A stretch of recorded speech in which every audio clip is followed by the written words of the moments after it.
So I recently got an opportunity to film a documentary. Eyes have been important to culture since the dawn of civilizations. The ancient Mesopotamians conceptualized the evil eye. The Egyptians had the Eye of Horus, and the Greek had Argus, a man made entirely of eyes. But the one belief that stuck with me as from a child was that eyes were the gateways to the soul. Now, I don't know how much you know about souls, but I've heard that they are rather fragile, and I, for one, would like to keep mine hidden. So I tended to avoid eye contact or avoid contact with people in general, and that's what made her so interesting. This is something that I haven't done in a long time. Mostly I work in the narrative side of things. I was hesitant at first because the documentaries, you don't know how much control you have and how long it takes to actually shoot one. When I went to film school, they were telling us documentaries take sometimes 3 to 6 months to a year. I was like, But for this one, it didn't take as much time. It was over a weekend that we got to film this project. One of the main things that if you look online, people often speak about the cinematic shot, and I was worried about how do I make cinematic interviews for the doc. And speaking to the director, I sort of understood the vibe that he was going for.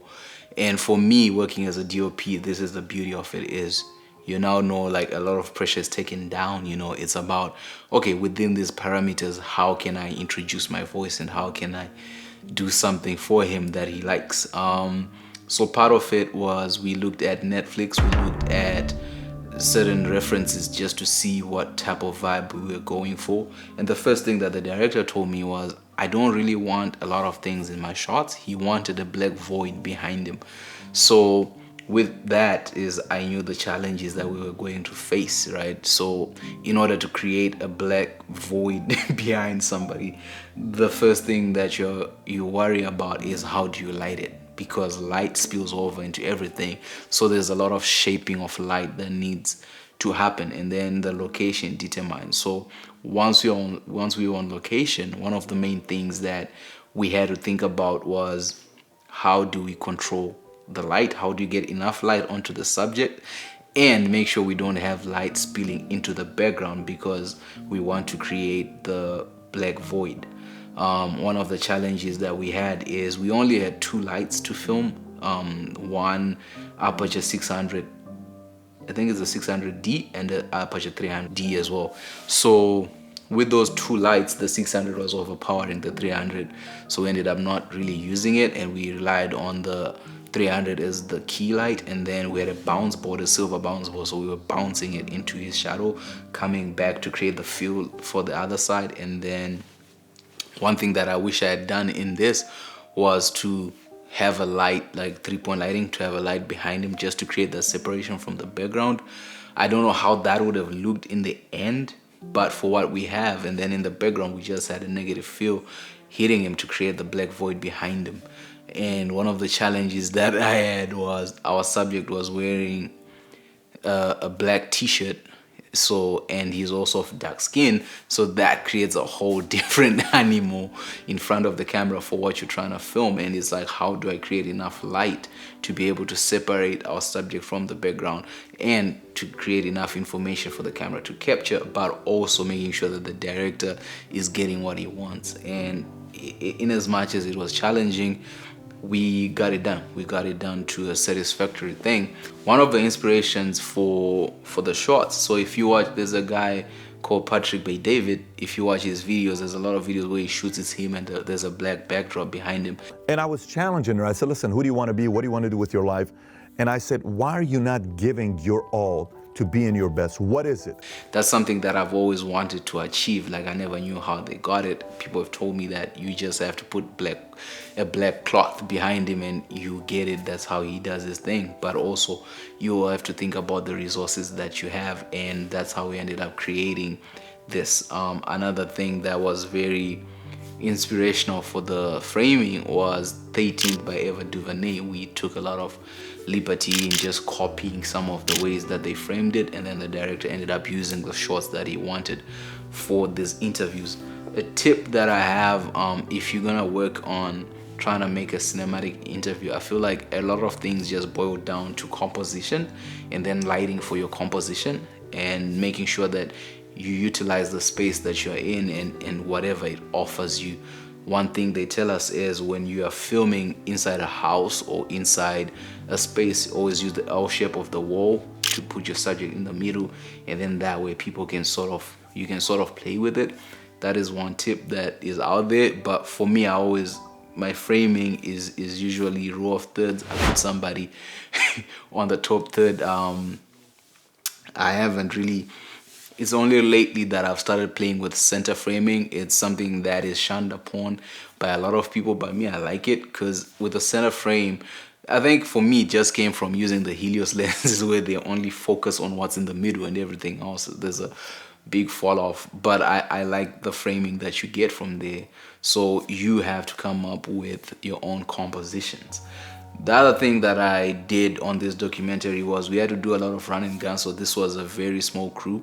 A lot of crew that I had was for the interview setups, and then when we were doing everything else, which it became more of a mockumentary, not necessarily like a docu, we had to go film certain things which were reenactments of actual events, where we went to a train station.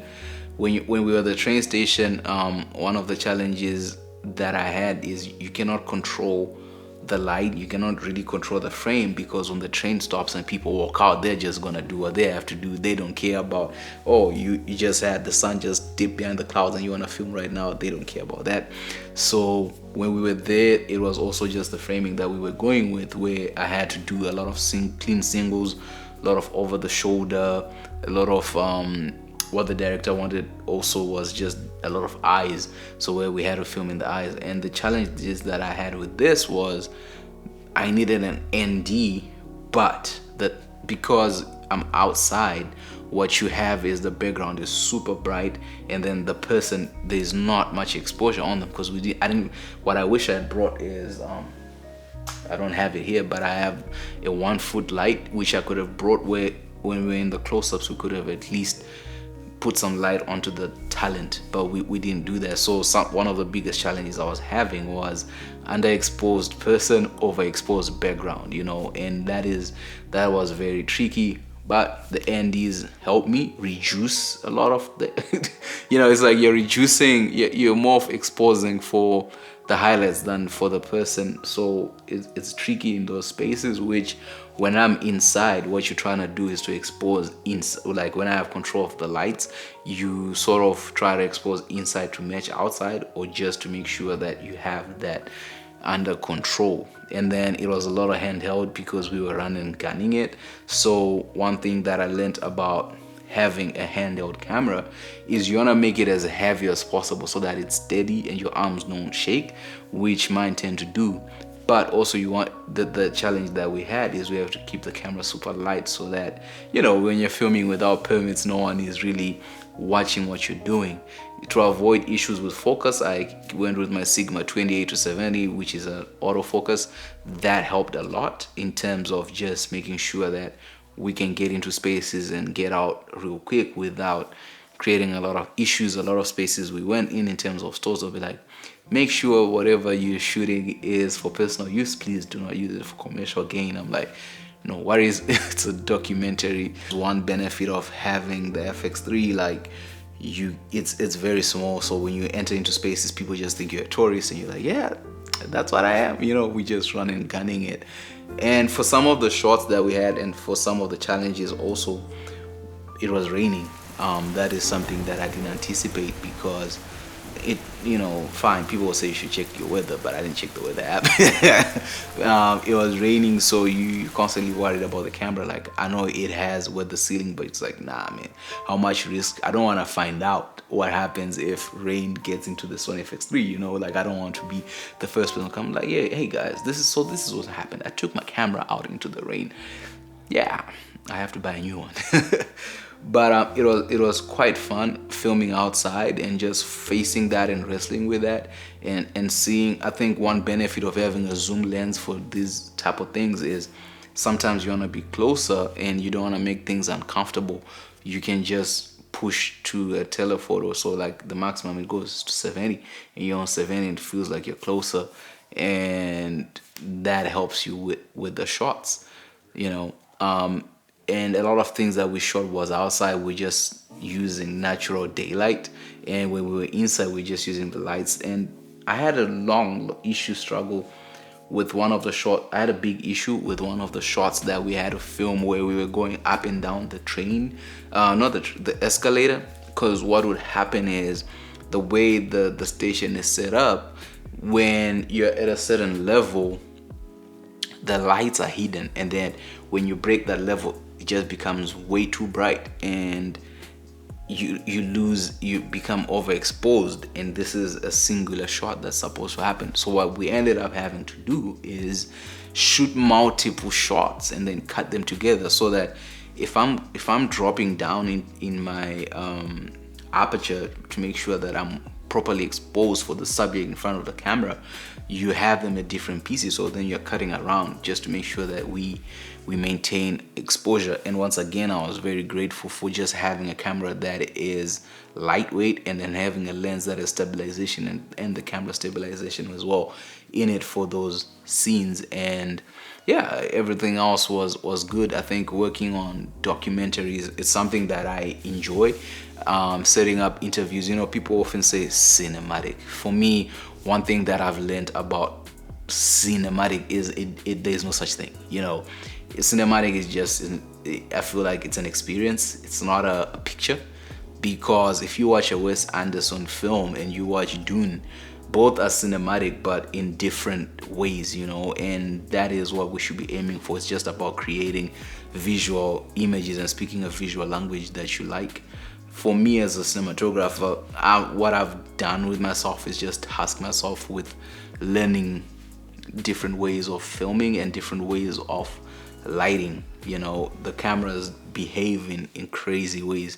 You know, having a camera that has exceptional low light capabilities is great, but you have to be able to say something with the lighting that you use for your films. Moving forward, would I do more documentaries? Definitely. If the opportunity pops up, I'll do it, because I think with documentaries, the beauty is you don't really need a lot of equipment. Just you and your camera is enough, or even just with the 1-foot light that I was speaking about, because a lot of things, you know, are intimate, and a lot of people that you're working with, they're not actors, they're not really in that world. So the moment they see you setting up lights, then it's like, ooh, you know, people get uncomfortable with that situation. So something to think about is just how can you film real quick. You know, if you have your family around you, just do a little documentary, like, oh, documenting our day, how do you do this, and then set up some interview spots and just do what you like. You know, I think Netflix, when I watch Drive to Survive, Provide them with a good car. You can be here for 20 more years. I can't. Excuse me, Ferrari. You didn't say the last. Tensions, they'll never be best friends. Fighting between teammates. I'm fucking done with this. they have some crazy compositions in terms of shots. And even another person that people speak about his compositions is Wes Anderson. If you watch a Wes Anderson film, it has great composition. Everything is super tight, and there's a visual language that he has. I'm still working on finding my cinematic voice. You know, like I said, I'm now experimenting with center framing. I used to like using the rule of thirds. Another thing, I have a friend who really likes using leading lines, which is not me, because I feel like it just sometimes, you know, you have the camera and you're trying to find leading lines, but these lines, some of them are not straight because things move, right? And that's just not a hassle I'm willing to deal with. But yeah, I hope you find some value in this video, and That's it. Really. Because just like she kind of came out of nowhere, she kind of faded back into nowhere.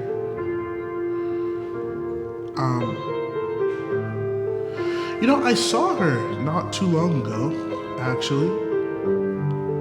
There was no use in pretending that we didn't see each other, but we pretended, nonetheless.